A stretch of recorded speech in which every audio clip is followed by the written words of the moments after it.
Thank you, Baba.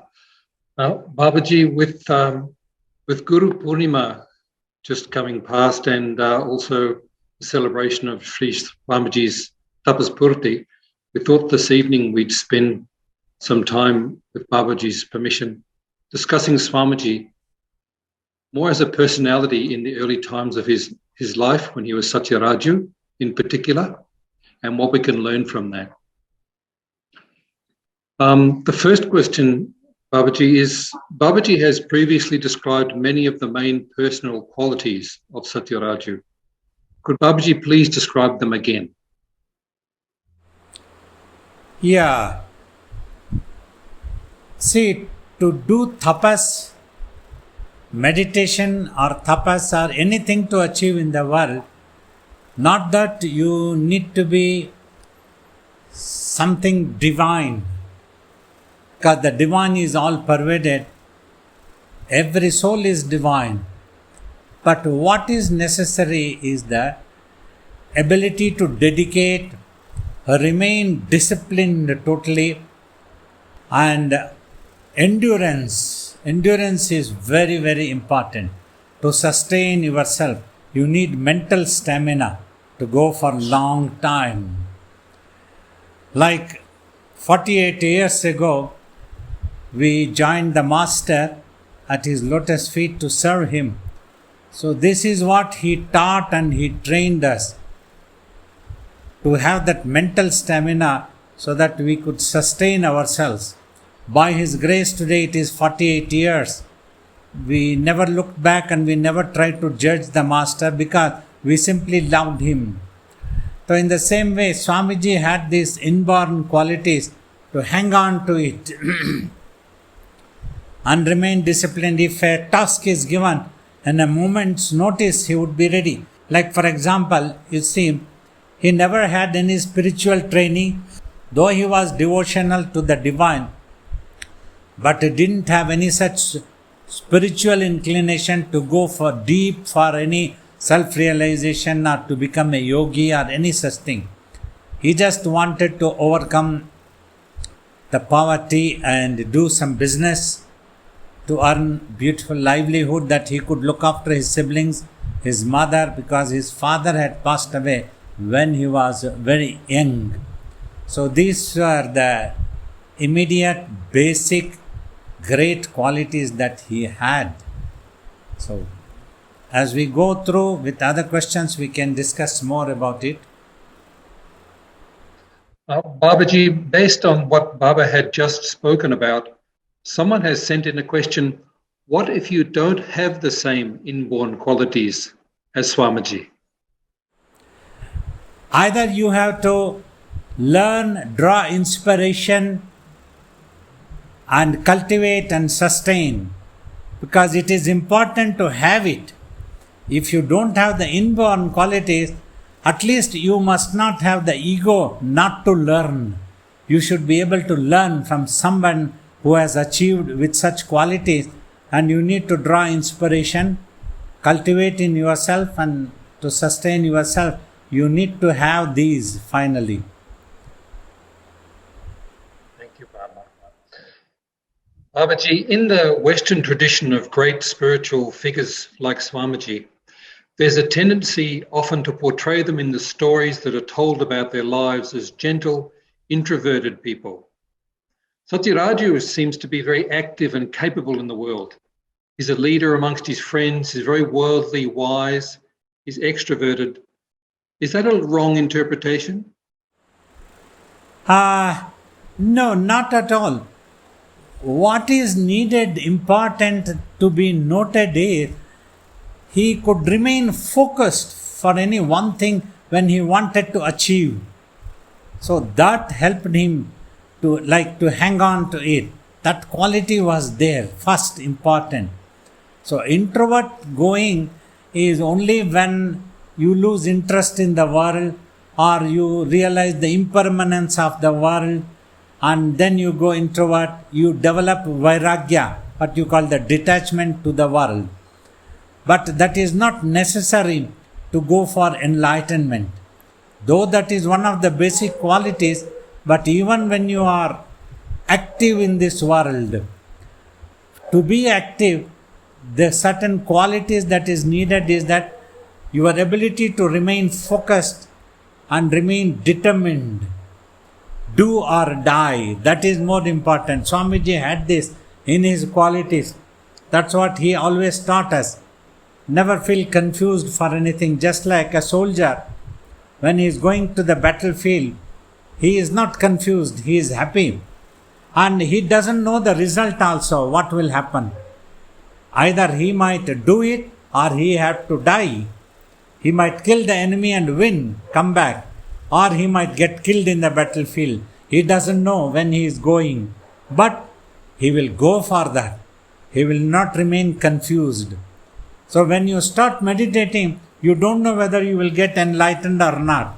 But that doubt must not arise ever. Just go for that. You do it or you die. Like only the death can stop your efforts to achieve that thing.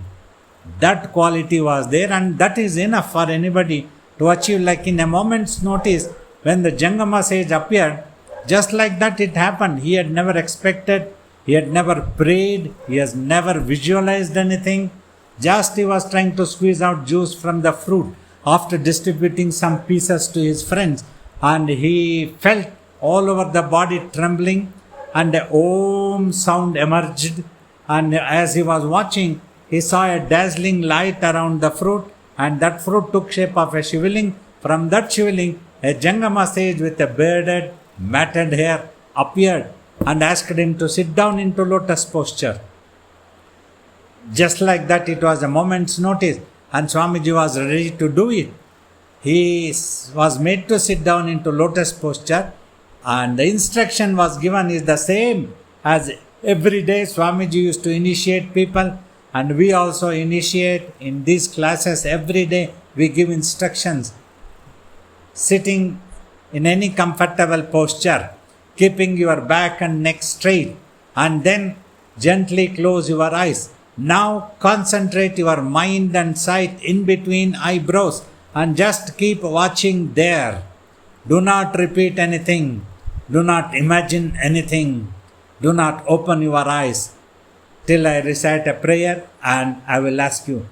So if anybody sincerely just take it as command and do that one without bothering why it is to be done and what it is to be done, that quality was there in Swamiji and he did it.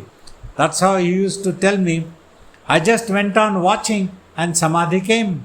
Means mind became totally stabilized, stillness, quiet, peace. And that's what he expected everybody to do it.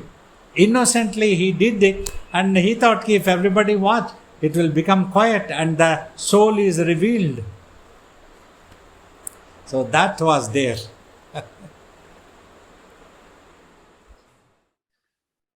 Babaji, one question has been sent in by several people, and it's the same question often through Sachitena and also Leon and some other people. The question is about the weeks before his initiation into tapas. Satyaraju appeared to become withdrawn. He was sitting by himself. He's losing interest in the world around him. Can Babaji give some clues of what might have been happening at that time, please? Yeah, what I have heard from Swamiji's mouth of his experience, first thing he said that he was born to a family where they used to have non-vegetarian food also. That was very common for him. He used to have, he loved it. But about a couple of weeks before, he suddenly lost interest to eat any non-vegetarian food. He refused to his mother or sister even to eat eggs or any such thing, fish, nothing. He said, I don't feel like eating, I don't want to eat. He felt a bit withdrawn, but he couldn't say why. He didn't know what the reason also. There was no such thing of any dislike about the world. He continued his work of weaving the sadis in that 2 weeks also. Till the last moment he was not sure what was going to happen, but he felt like withdrawing quickly. he just used to go for his work and used to take the sadis to the next nearest town, sell them, and come back. In those 15 days, he had stopped demanding a certain amount. Whatever the people gave for those sadis, he used to simply accept and give that sadi like that. Sometimes even if it was for a bit loss, he used to bring that money. Then once his mother asked, why is that you have brought so much of less money? You never would allow to sell that sadi. You are so adamant and used to be tough.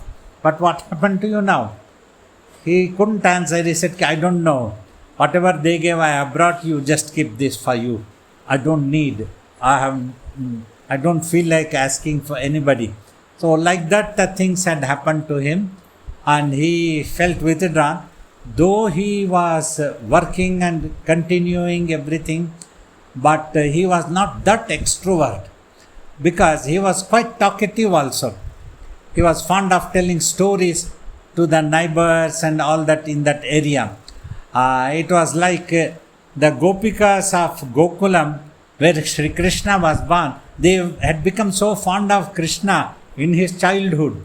Swamiji was also a child, 8, 10 years, 11 years old. So he used to be talking to every aunt and everybody, tell the stories. Even if it was an old person, uncles, he used to go and talk to them.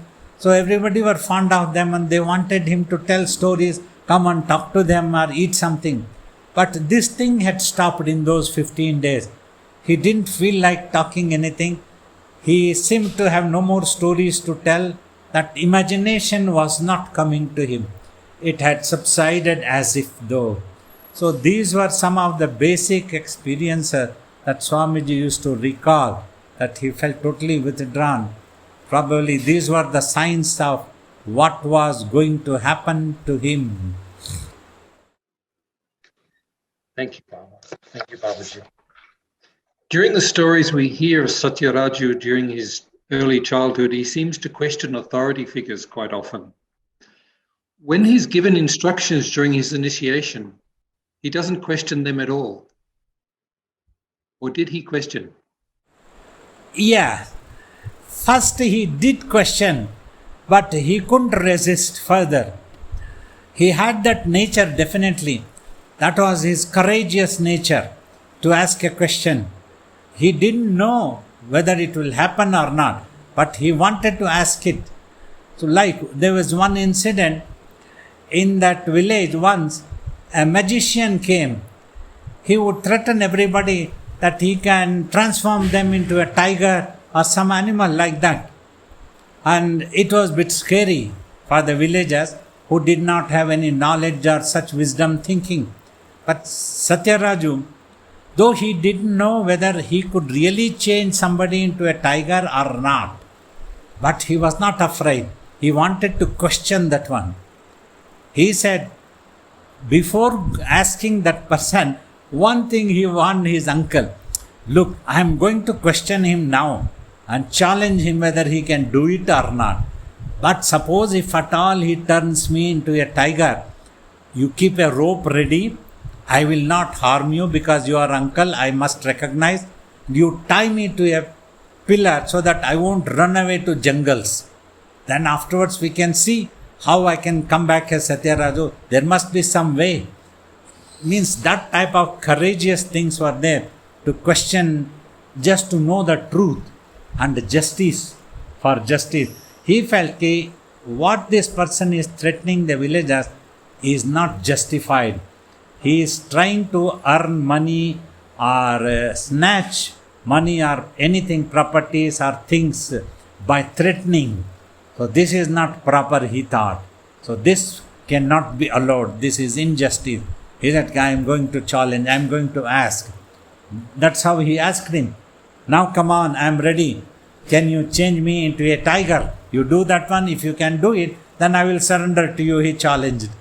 Let me see. Just like the soldier challenging, you come for the battle. So if you can defeat me, then you can cut my head also type. So that nature he had. When the Jangama said, sit, he asked him, why should I sit down? That was his nature. Instantly, spontaneously he asked. But something within him He couldn't resist. He sat down. He did not remain standing or did not go into further arguing. That figure glowing was like that.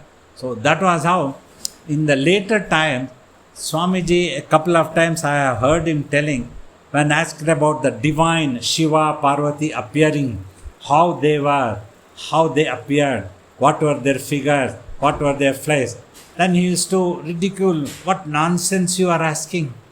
When the divine appears, do you think you can keep analyzing all this and watching? Your mind is totally stops. No imagination arises. No question comes. You don't feel like asking anything. You would have totally surrendered. You are just watching that divine glow. It is inexplicable. You cannot explain how their faces are. Whatever faces you talk is all your imagination. And the people who have painted or done any such thing, watching movie stars and beautiful people, they have done this all in their imagination. God is much beyond all this. So like that day also he couldn't resist. Nothing worked. His imagination had stopped already by the darshan. That is what is known as darshan in Indian philosophy. A yogi giving darshan to people. He often used to talk, when I give darshan to the people of this world, that is my service to humanity. Even if I am not well, I would like to sit down.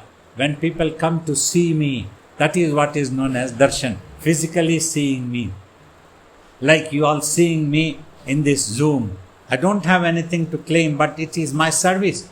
If you feel peaceful, if you feel happy seeing Babaji, like that Swamiji, even during fag end of his life, when he was undergoing dialysis, after dialysis, doctor would advise, now you must be very tired. So long, 3-4 hours of blood transfusion coming out and getting cleansed and going back to the body has happened. So I would advise you to rest and don't go out. He wouldn't accept it. He would refuse. No. From long distances, my devotees would have come. If they cannot see me today, they will feel very bad. I must go. Whatever it is, I must go and sit down. I'll be happy even if I don't talk, they don't talk. At least if they can see me physically, I'll be happy. Thus he used to insist to come out and sit on the dais and give darshan. So that nature was there with him always. But that day, he couldn't ask anything. Babaji, one question is, when we sit to meditate, most of us find it very difficult to still the mind. Babaji had mentioned before, when Satyaraju is initiated in the tapas, and he's never done any sadhana in this life at all, and yet instantly he's able to focus his mind 100%. How is that possible? As I have earlier mentioned, he had these inborn qualities to do or die. If somebody had given him a task, that was like a task for him. That must be fulfilled. I must do it. Like one incident, at the age of 5, Swamiji used to tell me several times, that he learned that they were poor. Because, he had extraordinary mind capabilities to think and apply brains. His mother would give him food. He used to be very hungry in his childhood. Every 1.5 to 2 hours he would demand some food. Without fail, his mother would have kept some food in a plate and give him. And he used to eat. One day he suddenly thought, I haven't seen my mother eating any food. She always gives me readily. Does she really eat any food or not? So that day he insisted, Mother, I have not seen you eating food. Please eat with me today. She said, you have your food, I have some work and I can eat later. No, he insisted, without you eating with me, I am not going to eat the food. Then mother served some food in another plate and served him also. So you eat it now. I have served this food for myself. I will definitely eat after some time. she kept it in the walls, side almirahs. The wooden almirah that used to be there in the thatched hut in olden days. Then she went out to work. Half-heartedly Swamiji ate that food, but he decided to hide himself behind the door and keep waiting for her mother to eat. For nearly 2 or 3 hours, he was standing with all the patience. He was waiting there for the mother to come. He was waiting there. When after 3 hours also she didn't come, then quietly he slipped out from the back door and going around on the streets, came back to home after 10-15 minutes probably. By then his mother had come. When he saw his mother, he asked for food. Please give me some food. I am very hungry. Do you have something for me to eat? She took out the same plate and gave. Then he caught hold of her. This is very bad, mother. You promised that you will eat. You had served for yourself. But without eating, you are giving this food to me. Why is this? Then tears rolled down from her mother's cheeks. She couldn't talk anything.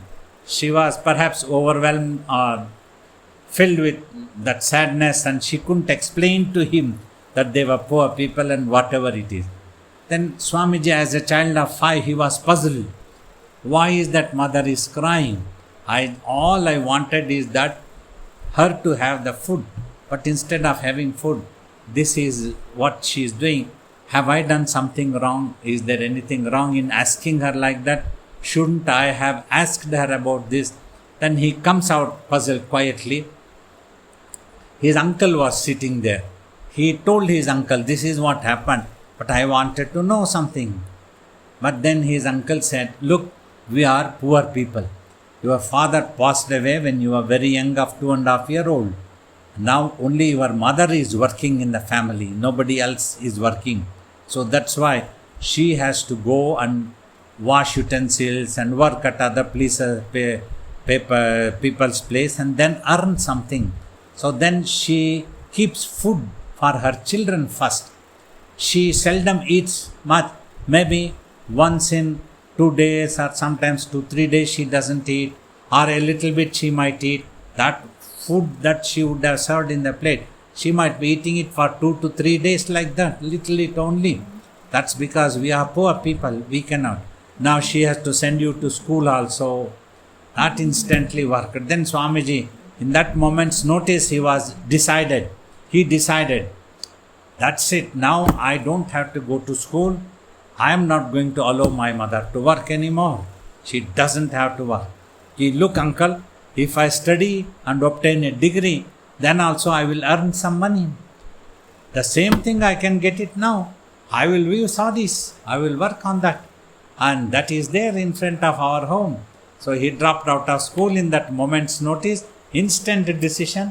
He got into the job and started weaving sarees and dhotis. And then he used to take them to nearby town, sell them, negotiate. He was very naughty and tough boy. He was very shrewd also in his mind. These were all in good qualities. He was very honest and hardworking. He never became cunning or cheating type of person. So these qualities were there. So he used to do that one and come back, bring the money. So like that, he was always ready to get transformed, to get change his stances. He didn't think even twice, should I go to school, not to go to school, what happens if I study, what happens if I don't study. Like that, he never had any second thought at all. That moment, just that's it. Uncle told ki we are poor, that's it, enough. That's it, enough. My mother doesn't have to work anymore. And he insisted he worked. So this quality was there. Now see, when Jangama said, made him, that Jangama's appearance itself had made his mind to go quiet. So beautiful. That's the divine's appearance. Like many people have asked me the question, how are you sure that the divine really appeared before him when other of friends did not see any Jangama sage, anything? I have told, the world saw the tapas that he performed and the transformation that happened and the beautiful knowledge and wisdom that came out of him. All these things the world saw. we could see that one, the beautiful knowledge that came out of him. But before that, to do that, he had this quality. All the thing Jangama said to me, means Swamiji's words. Swamiji used to tell me, he touched me in between my eyebrows, asked me to close the eyes, I closed.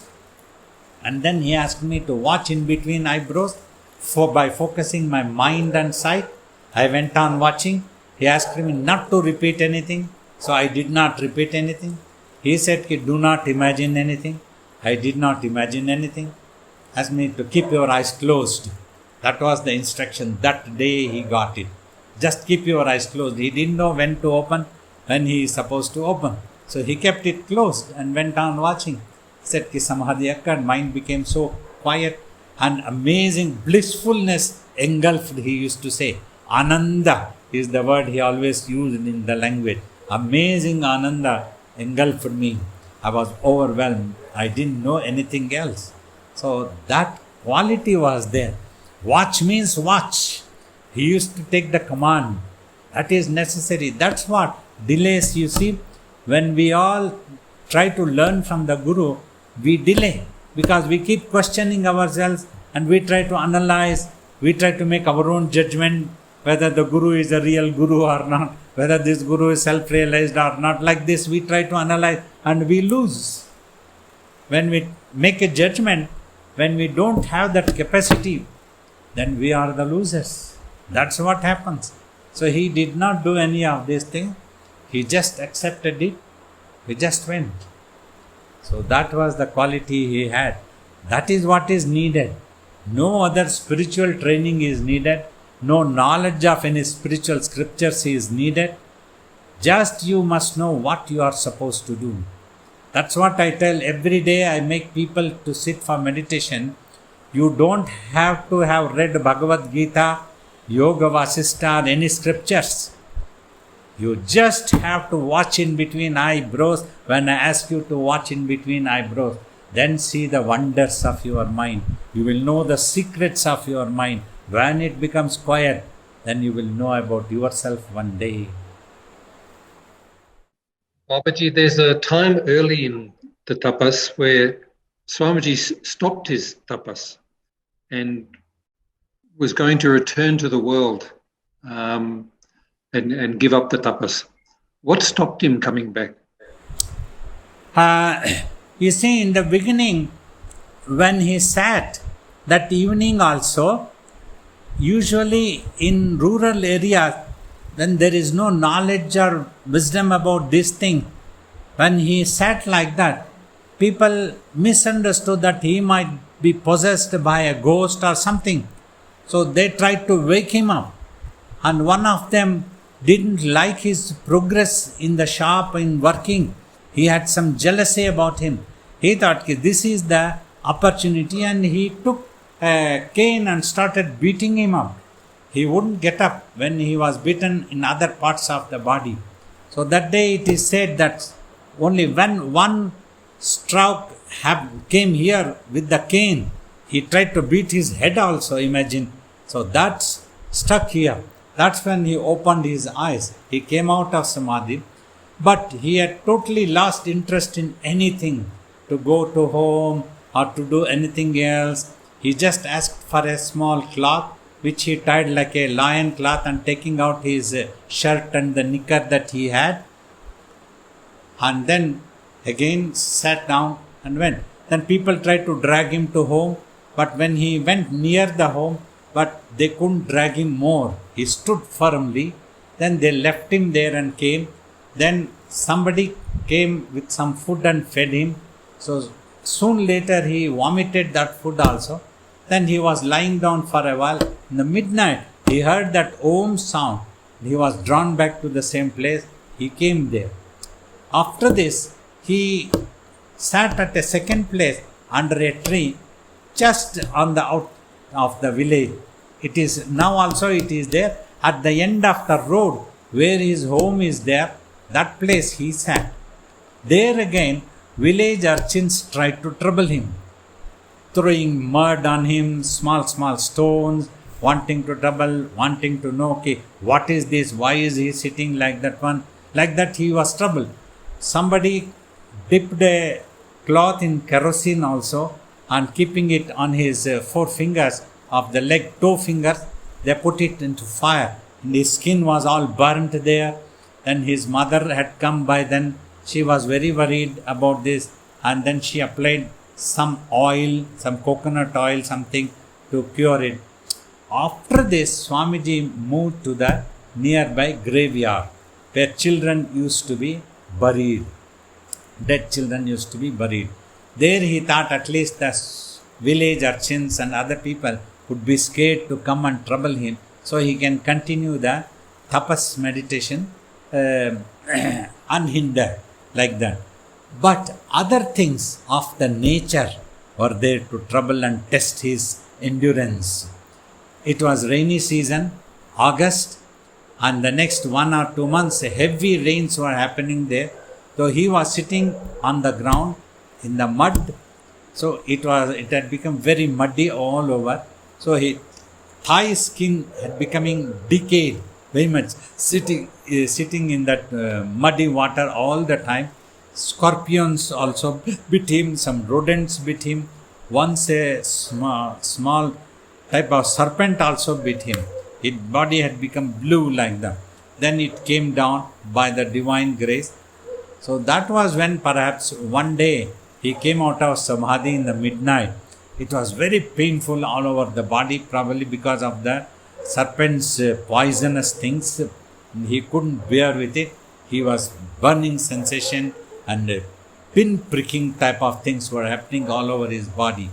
Then suddenly this thought came, why should I be sitting like this, like a dead man in this graveyard? I did not ask anybody to make me sit like this. I did not even pray to God also, if it is God, whoever it is, he thought.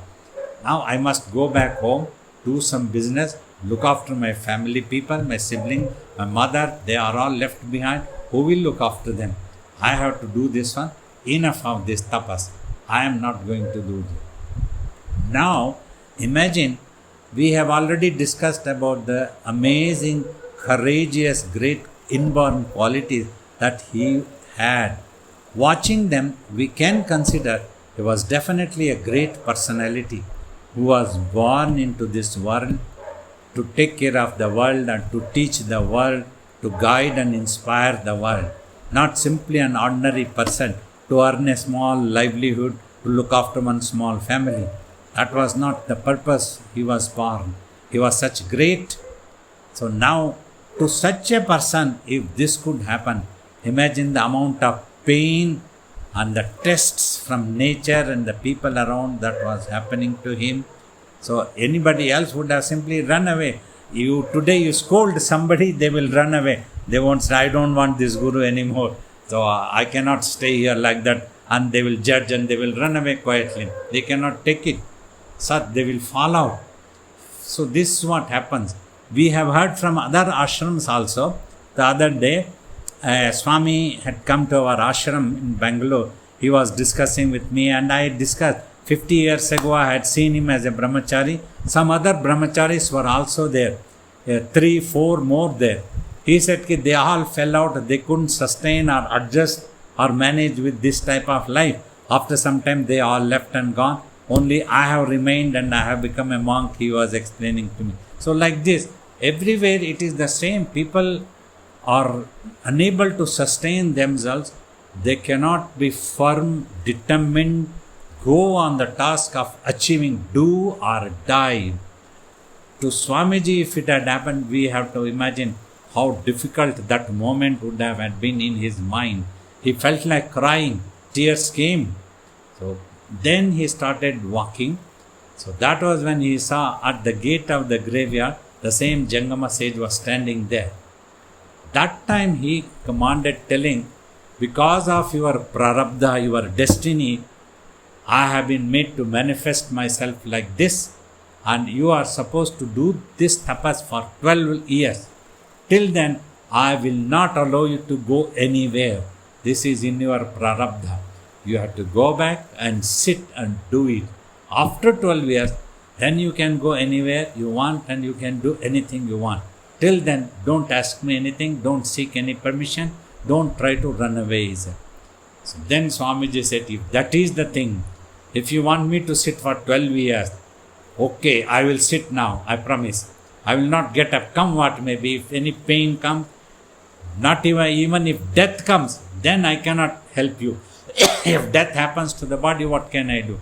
Till then, I will sit. I will not give up. I will sit down. He didn't know who that Guru is. He did not know whether the Jangama sage was genuine or not.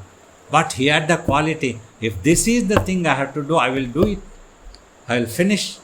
And then we will see what happens after 12 years. He didn't know what was going to happen in that 12 years. That also he didn't have any training. Nobody had taught him what will happen when you sit for 12 years like that. He said, let us see what happens. Let me keep sitting and watching. That's what Swamiji had told these words. I just thought, let me see what happens when I sit quietly watching. At least for some time I will know that one. So when he went down watching like that, Samadhi came and he never felt like discontinuing. Only when his mother would come, bring some milk that midnight, so then he would come out, because he used to keep some water and then he used to drink and come out of that Samadhi once in 24 hours. Then he used to have some milk. So like that, he continued for the next 12 years. Thank you, Babaji. Babaji, could it be said that that Jangama sage is a manifestation from Swamiji's mind? I will tell a small opinion of mine, but I wouldn't claim it as conclusive. So this is what happens, you see, when the soul, which is one with the divine, that is all pervaded, would have come out for some reason and has become involved into imagination, creativity, and life after life, life after life, life after life, it has come a long distance. But before coming that, it would have pressed a button, a resolved button, how to return, how to come back to the self. So every soul which has become individual imagined selves, what we call it, which has come, has resolved and pressed the button to go back. So generally I have explained this as that the soul has jumped into the well, but the divine called this world, but the divine has fitted springs called agony, which will throw you back to the divinity. So like this, so every soul is guaranteed it will go back to the self. It is a matter of time. And it's a matter of time how the one would have chosen. Like we all choose to have such a great master, Shiva Bala Yogi. If you all have chosen to have Babaji as your master, something like that, the divine's prarabdha works. So Swamiji had chosen the prarabdha to work. So the manifestation had happened from the self. His prayers had got connected, unknown to him. His ability to remain focused had got connected to the divinity, and that had enabled the manifestation like this. So from his own, because I am not using the mind word here, people might imagine Satyaraju's mind. An individual's mind not necessarily be that powerful, but when that mind was with its 100,000 potency consciousness, whatever it would have resolved in this life, it would have happened that the manifestation of the divinity in that form. So it had come out of him only. Now this we can understand. It had come out of that, what we call Shiva Bala Yogi, what we recognized.